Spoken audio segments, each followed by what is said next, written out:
A casa de Naim Montes de Castro agradece, fica muito feliz por vocês estarem aqui pela primeira vez, que sempre venham. Bom, vamos começar com Fonte Viva, na Senda Escabrosa. Vou botar aqui.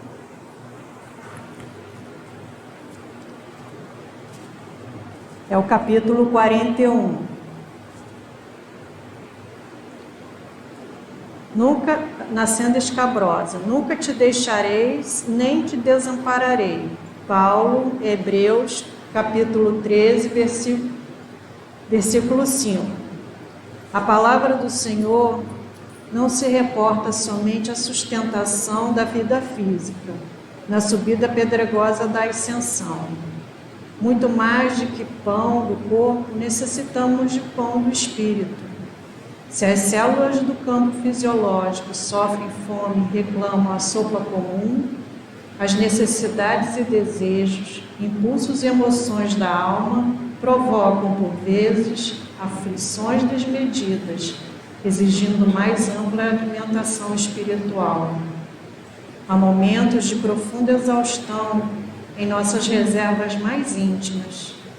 As energias parecem esgotadas e as esperanças se retraem apáticas.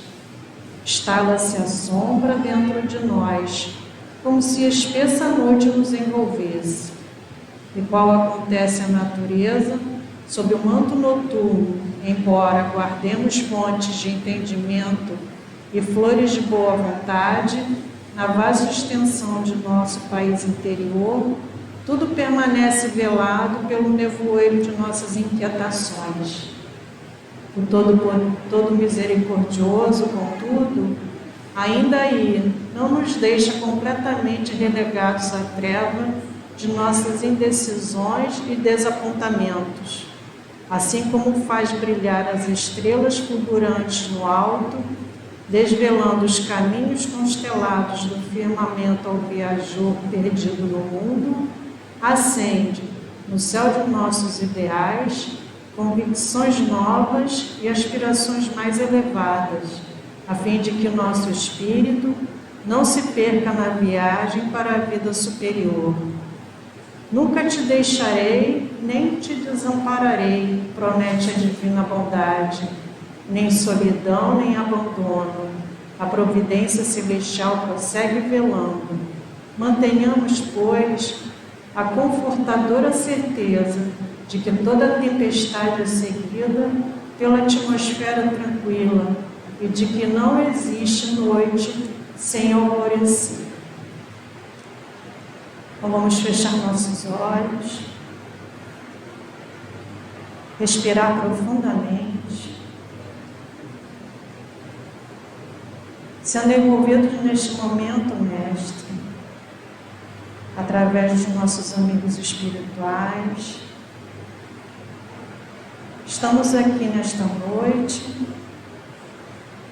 para assistir, aprender, receber o seu consolo através da nossa amiga Silvia, através da sua palestra, que ela nos traga grande entendimento para o nosso dia a dia, tirando nossas dúvidas.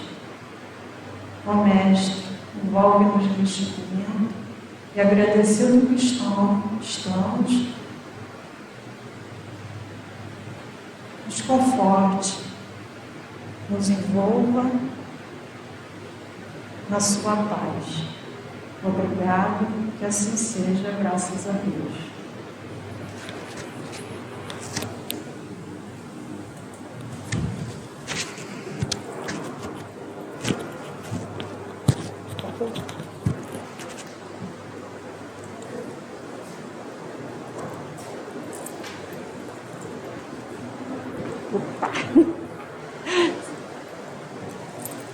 Boa noite a todos. Eu vou pedir licença a vocês para tirar a máscara, porque eu fico muito cansada. Vocês vão ver que eu falo muito e com calor, né, eu vou ficar sem fôlego. E como nós estamos num espaço aberto, longe, né, de todos, então é assim que nós ficaremos. É muito bom estarmos aqui presencialmente, né, de novo, porque esse calor humano nos faz muito bem, né? E o nosso estudo da noite de hoje, o tema é Anjos e Demônios. Esse tema, ele é tratado particularmente, né, no livro, dentro da codificação, no livro do Céu e o Inferno e no livro dos Espíritos. Fala bastante a respeito desse assunto. Como nós gostamos muito de trazer a fonte para que vocês vejam o que é falado, para não dizerem, foi a Silvia que falou, vocês vão ter um pouquinho de paciência. Eu vou usar algumas questões do livro dos Espíritos, do Céu e Inferno, para que nós compreendamos bem esse tema. Então, nós vamos começar com o livro O Céu e o Inferno. O livro O Céu e o Inferno, a primeira coisa que ele coloca, que a crença numa entidade superior, né, é instintiva ao homem. Então, a crença em Deus ou deuses nasceu praticamente com o homem, né? Então, nós vamos ver no início da humanidade, o homem venerando, por exemplo, o trovão, né, a terra, a mãe terra, a tudo que era mais forte que ele. Essa veneração acontecia. Nós vamos ver os primeiros povos com muitos deuses politeístas, depois chega um momento que vem o monoteísmo, a crença num só Deus. Isso vai mudando, então, essa maneira de encarar a divindade de acordo com o tempo e de acordo com o espaço, mas é algo que vem em nós. Outra coisa que é colocada é que desde o início também o homem teve a ideia, a intuição de que existem seres voltados para o bem e seres voltados para o mal, né? Então, no Céu e Inferno é dito que todas as religiões têm tido os chamados anjos e demônios. E nós vamos pegar então agora para explicar qual seria a ideia segundo a igreja em relação aos anjos e em relação aos demônios. Então, o primeiro item do Céu e Inferno vem assim: todas as religiões têm tido anjos sob vários nomes, isto é, seres superiores à humanidade, intermediários entre Deus e os homens. Isso é muito importante, porque se eles estão falando seres intermediários entre Deus e os homens, nós poderíamos entender, e é o que é entendido pela igreja, que Deus criou a humanidade e criou os anjos como algo à parte. Então, se ele criou os anjos, né, Deus criou seres perfeitos, tanto na moral quanto na inteligência, e esses seres estavam fadados à felicidade eterna. Eles não tiveram que trabalhar por isso. Então, Kardec vai fazer uma série de ponderações a respeito disso. Porque se nós temos a ideia de um Deus bom e justo, ele teria criado seres privilegiados que não vão precisar trabalhar para conquistar essa perfeição, e o restante da humanidade que tem que lutar para melhorar, né, para fazer o certo. Então, ele continua o item negando toda existência espiritual fora da vida orgânica. O materialismo naturalmente classificou os anjos entre as ficções e alegorias. Então, quem não crê no espiritual, quem crê só na matéria, vai dizer que isso de anjo e demônio é fantasia, é alegoria. Não acredito. E em relação aos demônios, inclusive é importante ressaltar, se vocês quiserem ler mais a respeito, tem muita coisa importante. Isso está na primeira parte do Céu e Inferno. O capítulo 8 vai falar só sobre anjos, então é muita coisa, e o capítulo 9 vai falar sobre os chamados demônios, mas nós tiramos 2 itens só. Então diz assim: em todos os tempos os demônios representam um papel saliente nas diversas teorias, que é a explicação das divindades que surgiram, né? E posto que consideravelmente decaídos no conceito geral, a importância que se lhes atribui ainda hoje dá a questão uma tal ou qual gravidade por tocar o fundo mesmo das crenças religiosas. E aí a Kardec é colocada uma coisa muito importante, porque eles seriam o quê? Anjos decaídos. Nós não falamos que os anjos foram criados perfeitos? Então, se eles em determinado momento falharam, tiveram a vaidade, orgulho, egoísmo, eles faliram. Então, eles não eram tão perfeitos assim, não é? E isso, Deus então teria criado seres que seriam perfeitos, mas não eram? Então, Deus aí faliu, né? Porque é a ideia que se tem, são anjos decaídos. E por isso ele coloca que dá margem a várias questões, e no céu e inferno ele vai conversar a respeito.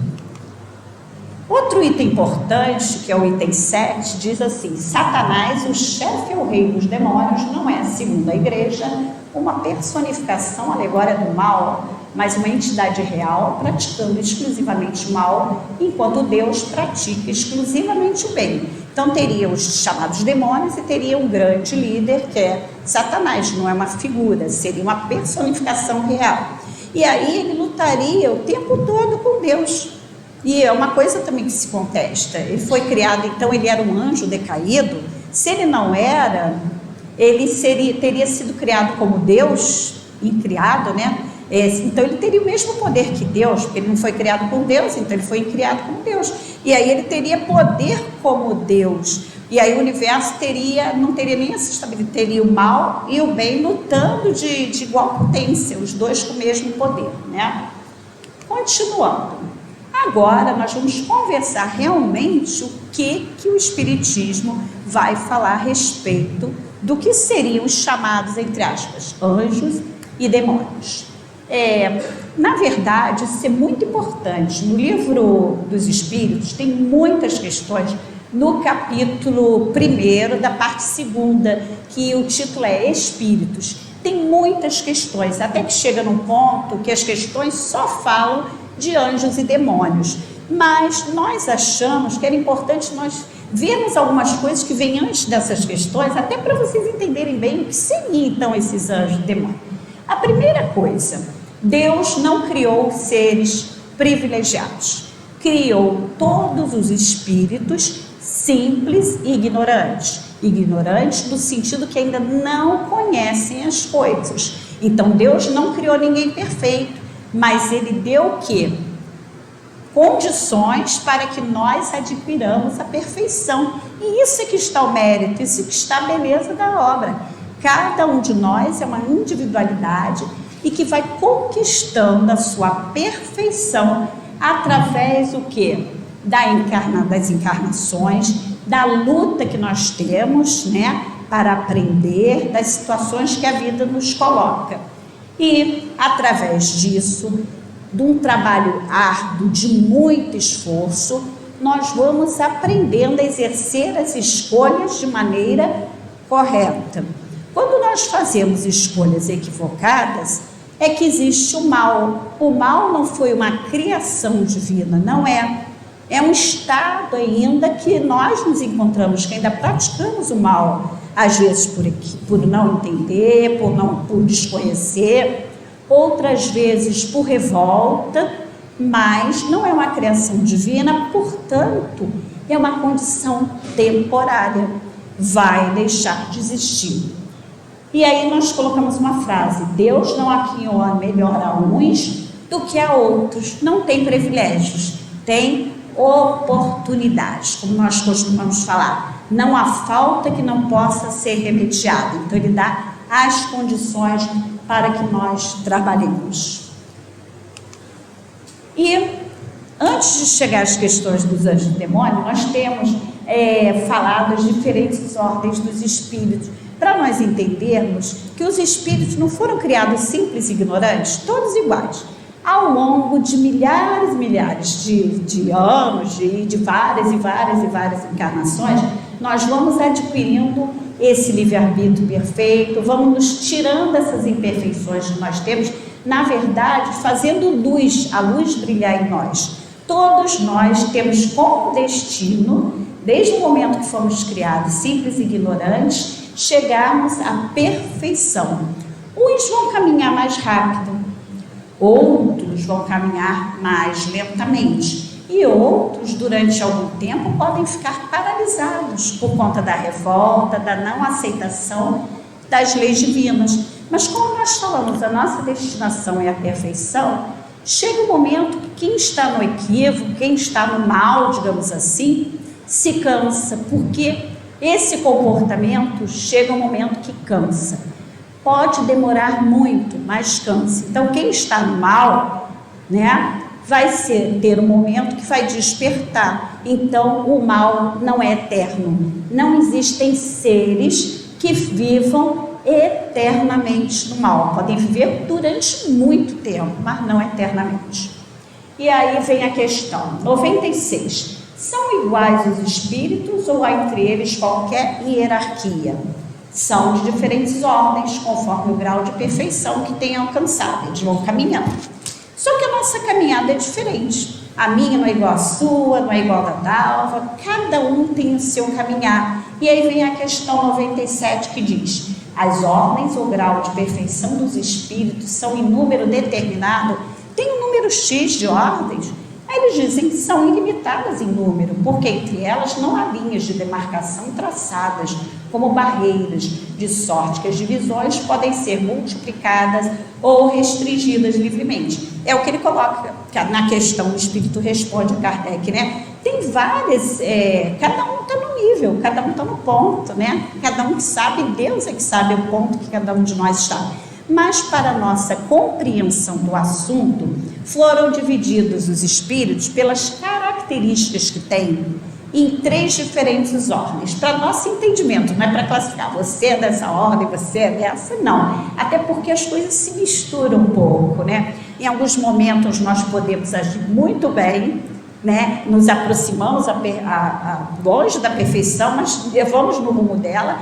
Em outros momentos nós cometemos equívocos, né? Então nós oscilamos. Hoje mesmo, assistindo o curso que fazemos na AME Brasil, que é a Associação Médica Espírita Brasileira, os psicólogos falaram, todos nós temos, entre aspas, o anjinho e o demônio dentro de nós, né? Então, em alguns momentos nós agimos de uma forma, outros momentos em outra. Então, as 3 ordens são essas, as 3 principais.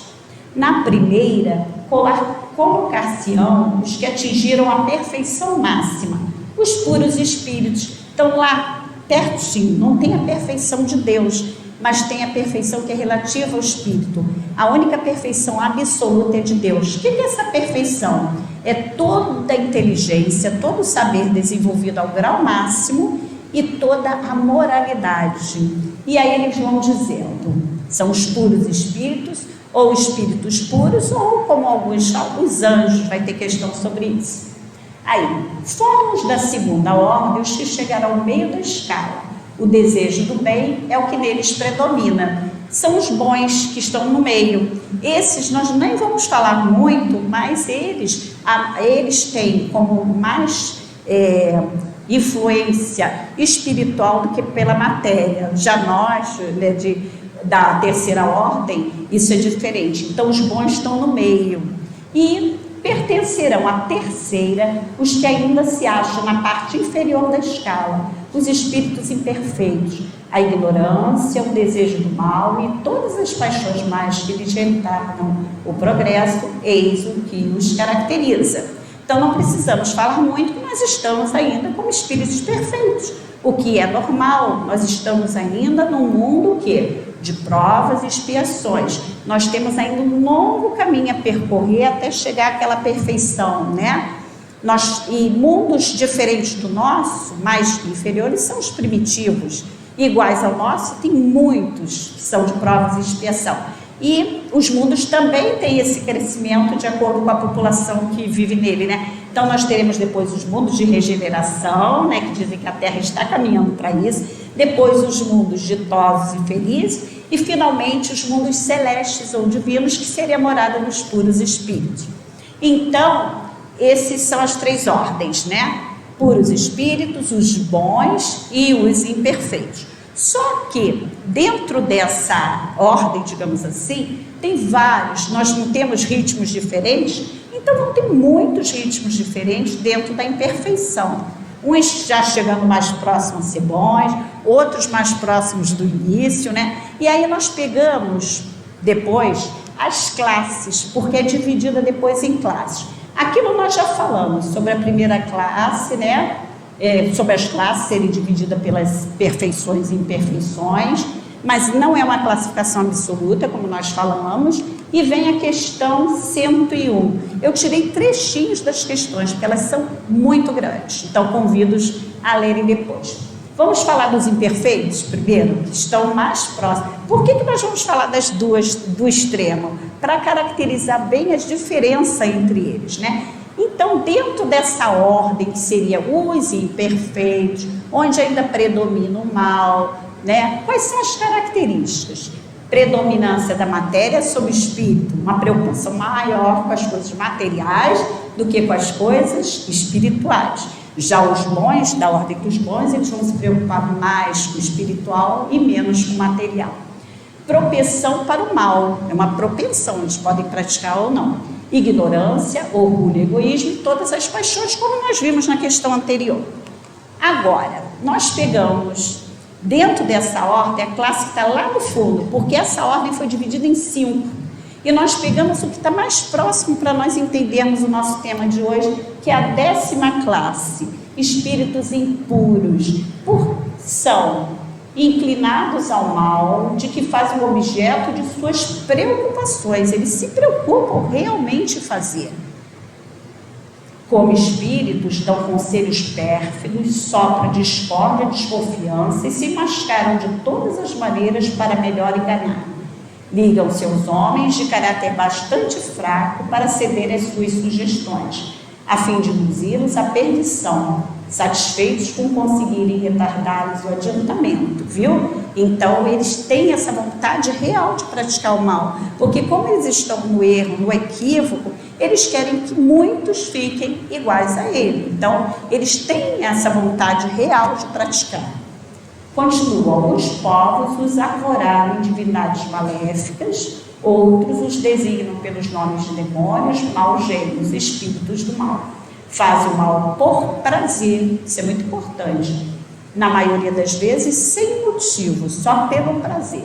E por ódio ao bem, são os flagelos da humanidade. A questão é enorme, eu tirei trechinhos mínimos, tá? E aí nós vamos seguir. Como nós falamos que existe evolução, então essa 10ª classe, que digamos, seriam aqueles que estão mais no início, que ainda tem um percurso ainda maior, né?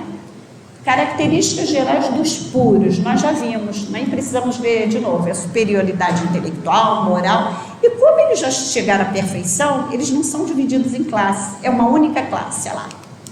Primeira classe, que é a característica igual para todos, por isso que eles não foram divididos, eles não chegaram à perfeição, então eles são assim, característica.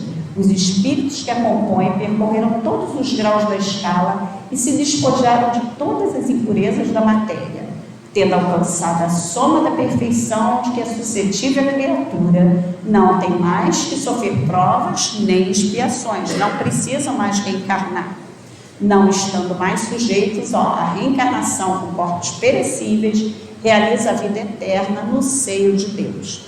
Agora que vai falar qual é a felicidade desses espíritos que não precisam mais trabalhar para eles. Mas olha o que é a felicidade para eles. Gozam de inalterável felicidade, porque não se acham submetidos às necessidades nem às vicissitudes da vida material.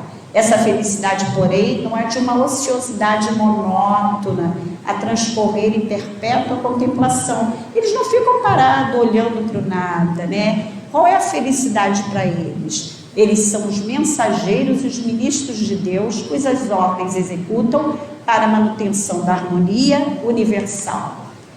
E aí eles comandam todos os espíritos que lhes são inferiores. Auxiliam-nos na obra do seu aperfeiçoamento e lhes designam as suas missões. Vocês vejam a diferença entre os espíritos impuros, né, que querem levar o mal, eles querem que nós, todos os que estão abaixo dele, progridam, né? E eles vão assistir os homens nas suas aflições, concitá-los ao bem ou à expiação das faltas que os conservam distanciados da suprema felicidade, constitui para eles ocupação gratíssima. Isso é a felicidade para eles. São designados às vezes pelos nomes de anjos, arcanjos ou serafim, são os puros espíritos. Podem os homens pôr-se em comunicação com eles, mas bem presunçoso seria que pretendesse tê-los constantemente às suas ordens. Então, podemos entrar em contato com essa ajuda através da prece, né? E o auxílio vem porque para eles isso é a felicidade. E agora vamos às questões dos anjos, que vem depois. Vocês vejam pelos números, essa é a 128. Essa questão é importante porque tem várias questões antes, falando de hierarquia, de puro espírito, de espírito impuro. Aí Kardec faz a pergunta importante, ele diz o seguinte: os seres a que chamamos anjos, arcanjos e serafins formam uma categoria especial de natureza diferente da dos outros espíritos? Não, são os espíritos puros, os que se acham no mais alto grau da escala e reúnem todas as perfeições, aquilo que nós vimos. Isso é importante porque Kardec reforça. Não era dito que os anjos foram criados à parte da humanidade? Então ele pergunta, são realmente diferentes? Não, são espíritos como nós. Então nosso futuro como espíritos é chegarmos um dia a essa condição de puros espíritos, né? Outra questão 129. Os anjos hão percorrido todos os graus da escala? Eles fizeram realmente esse trabalho? Tiveram dores, alegrias, sofrimentos, dúvidas? Sim, percorreram todos os graus, mas do modo que havemos dito. Uns, aceitando sem murmurar suas missões, chegaram depressa. Outros gastaram mais ou menos tempo para chegar à perfeição, aquilo que nós falamos. A caminhada é igual para todos, o fim é a perfeição, mas uns vão se atrasar mais, outros menos, outros vão ficar estacionados, né? E na questão 131, há demônios no sentido que se dá essa palavra? Existe realmente demônios? Aí eles dizem, a resposta, se houvesse demônios, seriam obras de Deus, mas porventura Deus seria justo e bom se houvera criado seres destinados eternamente ao mal e a permanecer eternamente desgraçados? Olha a pergunta dos espíritos. Se há demônios, eles se encontram no mundo inferior, em que habitais, e em outros semelhantes, mundos de provas e expiações, mundos primitivos, né? São esses homens hipócritas que fazem de um Deus justo, Deus justo, um Deus mau e vingativo, e que julgam agradá-lo por meio das abominações que praticam em seu nome. Então, são os espíritos encarnados e desencarnados que se revoltam, enfim, que estão muitas das vezes contra, e como nós falamos, nós temos um pouco disso, das nossas imperfeições. Todos nós somos falíveis ainda, né? Não somos ainda perfeitos. E Kardec faz um grande comentário sobre essa questão, grande mesmo, eu só peguei isso. Os homens fizeram com os demônios o que fizeram com os anjos. Como acreditaram na existência de seres perfeitos desde toda a eternidade, desde que o mundo surgiu, tomaram os espíritos inferiores por seres perpetuamente maus. Por demônios se deve entender os espíritos impuros, que muitas vezes não valem mais do que as entidades designadas por esse nome, mas com a diferença de ser transitório o estado deles. Isso é muito importante. É transitório. Por mais que demoremos na marcha, ninguém vai ser eternamente imperfeito ou mal. Mal, digamos assim, entre aspas também. E aí nós tiramos um trechinho do livro Ação e Reação, daquela coleção A Vida no Mundo Espiritual, que gostamos muito, e nesse pedacinho vai falar a respeito dos anjos, né? Aí é um conselho que a mentora dá para um personagem do livro. Ela diz assim: mensageiros da luz. Por que nós trouxemos esse pedaço? Porque mesmo esses irmãos que estão voltados para o mal, que desencarnam e vão habitar regiões difíceis, que a gente chama regiões trevosas, né? Ou abismos, eles não estão abandonados. Lembra que nós falamos que os espíritos que estão à frente estão sempre trabalhando por quem está atrás? Então ele não os abandona. Então mesmo nessas regiões tem emissários do bem para perceber aqueles irmãos que já estão podendo ser auxiliados, que vão despertar, vão perceber que o mal cansa, vão precisar de encarnações expiatórias até ressarcir o mal que fizeram a eles e a todos que eles prejudicaram. Mas nesse pedacinho do livro, só um minutinho, está muito calor.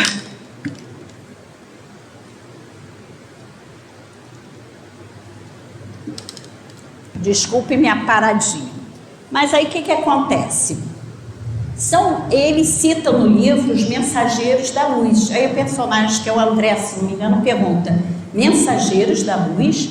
Sim, são prepostos das inteligências angélicas, são os representantes daqueles puros espíritos que não perdem de vista as plagas infernais, que seriam essas regiões de sofrimento, porque ainda que os gênios da sombra não admitam, as forças do céu velam pelo inferno, que a rigor existe para controlar o trabalho regenerativo na terra. Então o auxílio está lá, e quando o irmão desperta, ele é auxiliado e segue em frente.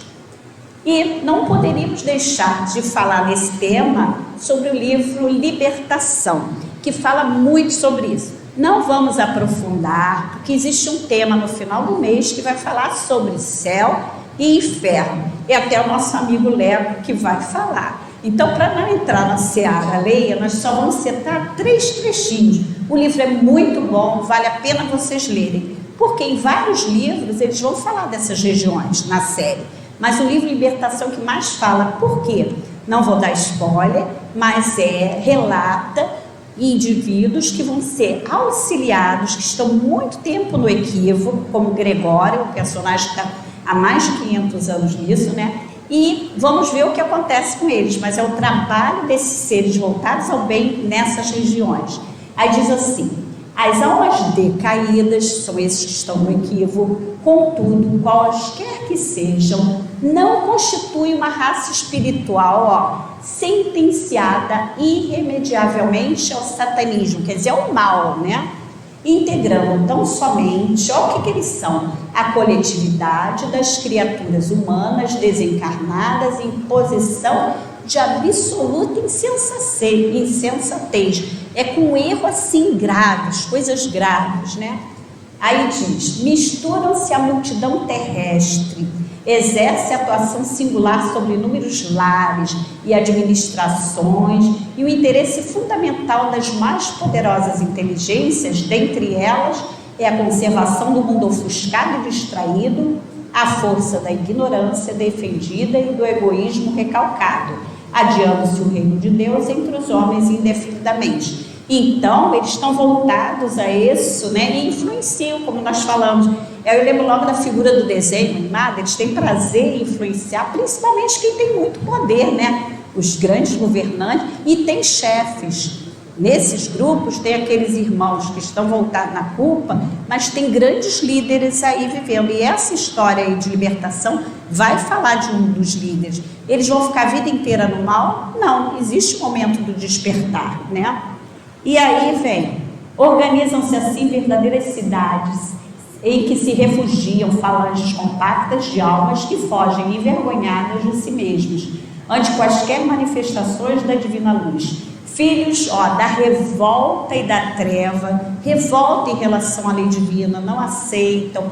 Os grandes líderes julgam os outros espíritos mais enfraquecidos que estão lá, porque acham que tem que exercer uma justiça feroz, cruel, diferente da justiça divina. Então eles têm essa revolta, não aceitação. Aí se aglomeram buscando preservar-se e escorando-se aos milhares uns nos outros. Mais adiante diz: tais colônias perturbadoras devem ter começado com as primeiras inteligências terrestres, entregues à insubmissão e indisciplina ante os ditames da paternidade celestial. Essas zonas existem, mas à medida que nós evoluímos, progredimos e o planeta evolui, essas regiões vão deixar de existir, né? Isso que é importante. E aí vem uma nota do André Luiz, porque como esse livro é de psicografia do Chico, né, Franciscano Xavier, o espírito que nos traz a mensagem é o André Luiz. Ele cita numa nota, inclusive, os dragões, que são grandes líderes nesses locais. Ele diz: espíritos caídos no mal, desde eras primeiras da criação planetária, desde o início. Olha como leva o tempo de alguns para se recuperar, mas não é eterno.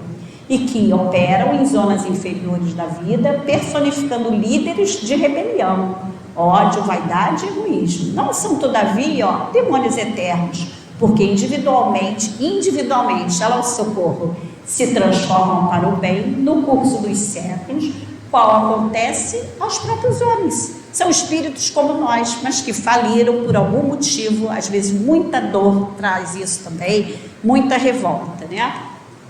E nós gostamos sempre de finalizar o estudo com um texto para nossa reflexão. Porque para que a gente estuda um tema como esse, né? Para que cause reflexões para todos nós. E como o livro fala de reencarnação, e todos nós estamos nesse processo de educação, nós trouxemos algumas falas aqui da mentora, da Matilde, que é um espírito de grande envergadura que está nesse trabalho, nesse livro, e do Gúbio, que também é um espírito bem aperfeiçoado, que está num trabalho de muito amor. E nós tiramos alguns trechos que servem para todos nós.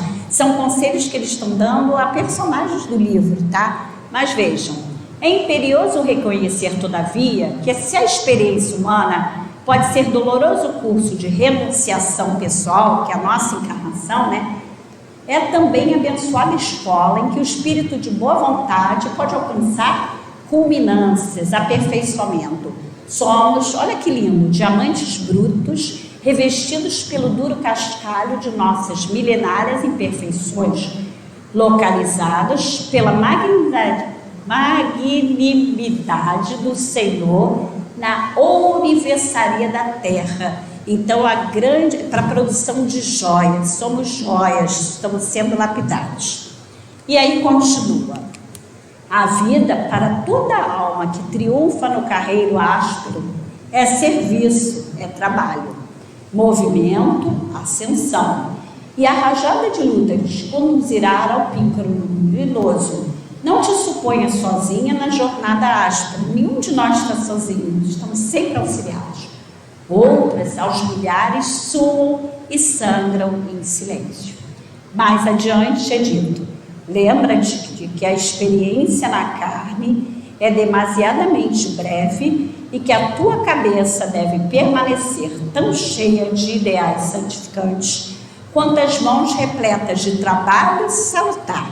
O trabalho é para nós, mas precisamos trabalhar também em benefício do outro. A alegria que improvisares em torno dos teus pés alheios te fará mais rica de júbilo, é a caridade, é o amor em ação. Na paz que semeares, encontrarás a colheita da paz que desejas. Estes são princípios da vida radiante. No insulamento, ninguém recolherá a suprema alegria. É na relação com o outro que nós vamos melhorando e atingindo gradativamente a nossa melhoria em direção à perfeição. Para a sabedoria divina, olha que conselho importante. Tão infortunado é aquele pastor que perdeu o rebanho, quanto a ovelha que perdeu o pastor. Olha o que a mentora fala: a desistência de ajudar é tão escura quanto o relaxamento de extraviar-se. Então não basta só não praticar o bem, é preciso praticar o mais possível, não adianta não praticar o mal, é preciso praticar o bem na maior potência que nós pudermos, né? Depois de Deus, o amor é a força gloriosa que alimenta a vida e move os mundos. O trabalho de reajustamento próprio é artigo de lei irrevogável. Cada um de nós tem o seu trabalho. Ninguém pode fazer pelo filho, pelo marido, não. É nosso, e o caminhar é individual, né? Ninguém suplique protecionismo a que não faz jus, nem flores de mel às sementes amargas que semeou em outros tempos. Somos livros vivos de quanto pensamos e praticamos, e os olhos cristalinos da justiça divina nos leem toda parte. Então Deus nos dá a oportunidade, mas se o erro foi grande, nós vamos precisar de um tempo para resolver. E olha o que é falado aqui que eu achei fantástico, nós achamos fantástico. E como remendar uma coisa é sempre mais difícil do que fazer o errado e depois remendar, corrigir, é mais difícil, né? Não podemos contar com favoritismo, não há privilégios, né? Na obra laboriosa do aprimoramento individual, nem provocar solução pacífica e imediata para problemas que gastamos longos anos a entretecer. A prece ajuda, a esperança balsamiza, a fé sustenta, o entusiasmo revigora, o ideal ilumina, mas o esforço próprio na direção do bem é a alma da realização esperada. Eu não falei que os irmãos que estão no equívoco têm um momento de despertar e eles vão ter que fazer esse esforço. Nós não temos que fazer? Sim, o esforço é para todos, né? Mas é mais fácil a gente seguir sem remendar tanto, né? Já que nós já temos algum esclarecimento, quanto mais esclarecimento podemos fazer melhor. Já remendamos demais, né? Ainda remendaremos muito, porque ainda estamos no mundo de prova e expiação. Não achemos que vamos ficar perfeitos de um momento para o outro, claro que não. Felicidade, paz e alegria não se improvisam, representam a conquista da alma no serviço incessante de renovar-se para a execução dos desígnios divinos. E agora não é nem o final do livro, mas é um momento muito bonito em que uma pessoa, um espírito ligado ao bem, essa prática do bem, que vai lá ajudar o outro, que está muito tempo no equívoco, nessas regiões de sofrimento, eles se abraçam. E olha o que ocorre para nós percebermos que o mal não é eterno. Verificava-se ali, naquele abraço, espantoso choque entre a luz e a treva. E a treva não resistiu. Então, o mal, chega um momento que ele cessa. O mal é uma condição transitória ao espírito. Então, muito obrigada a todos. Boa noite.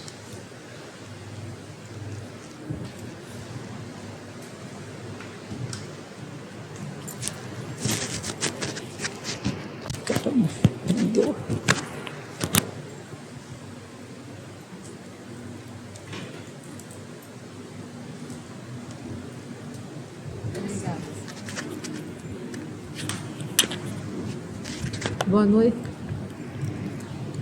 Boa noite a todos. Estão ouvindo aí atrás? A guerra. A guerra. Se os encarnados soubessem como realmente é triste, como realmente é dolorosa a guerra, mas não se desesperem. Mantenham os pensamentos no alto. Não permitam se ligar a tantos sentimentos negativos.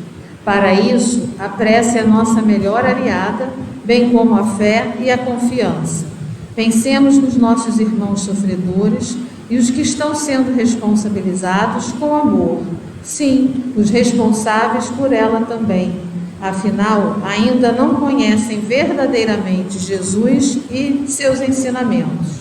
O mar está bravio, muito revolto, mas a nau, nossa terra, tem como responsável pelo leme nosso querido irmão Jesus.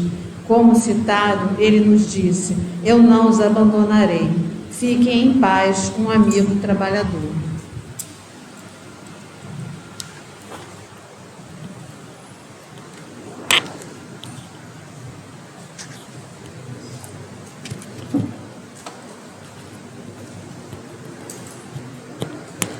Bem, antes da prece final, eu vou dar uns avisos. Temos amigos aqui que estão na casa a primeira vez. Temos a nossa livraria, está aberta. E também, se desejarem participar dos estudos que vão se iniciar essa semana, né? É só contactar com o pessoal do apoio que eles vão informar, tá? O início, a data e como fazer a inscrição, tá? Temos vários estudos na casa, temos vários trabalhos. Quem se interessar, nos canais do Facebook, do YouTube, existe a descrição do nosso jornal que foi lançado essa semana, o Caravana, e ali tem tudo explicando, todos os trabalhos. É muito interessante de ler, tá?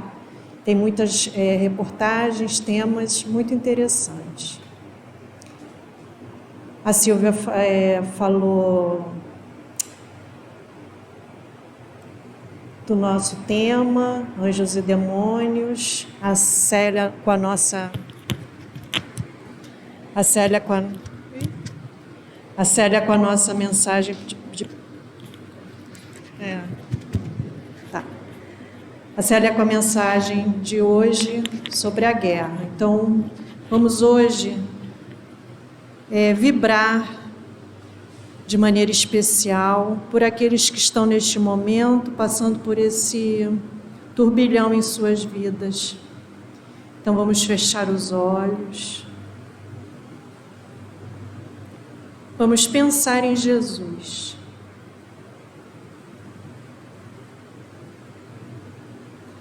Ele nos envolve através da pleiade de anjos, na qual Ele tem a cooperação, e através deles e de Jesus somos envolvidos nesse abraço fraterno. Sentimos um aconchego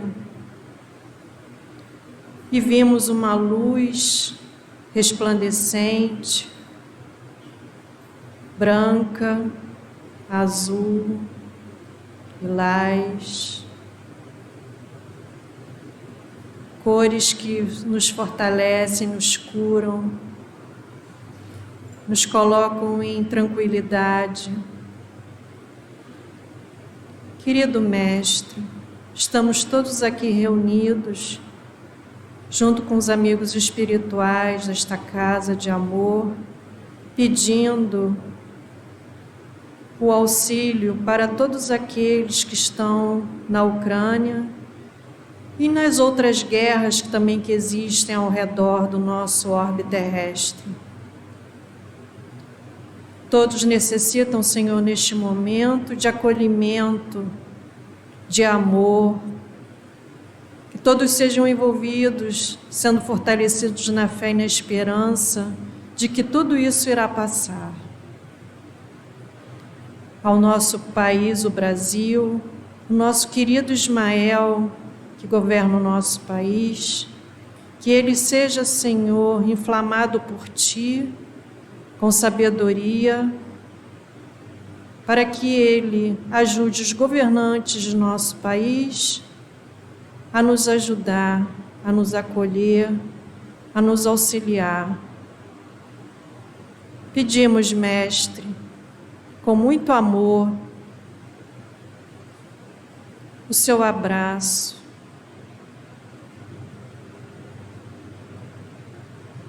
Estamos aqui, Senhor, alegres pela noite de hoje, porque tivemos a oportunidade do conhecimento do seu Evangelho, o conhecimento da doutrina espírita.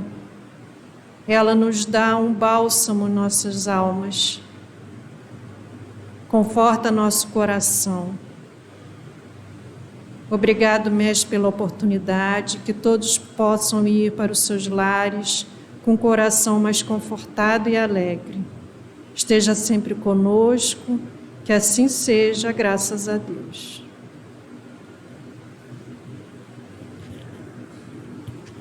Quem tiver sem pressa, quiser tomar o passe, é só esperar, que serão chamados pela vez. Quem não precisar se achar bem, estiver bem, é só levantar e ir para casa, e sejam muito bem-vindos e que vão com muita paz e amor para os seus lares. Boa noite.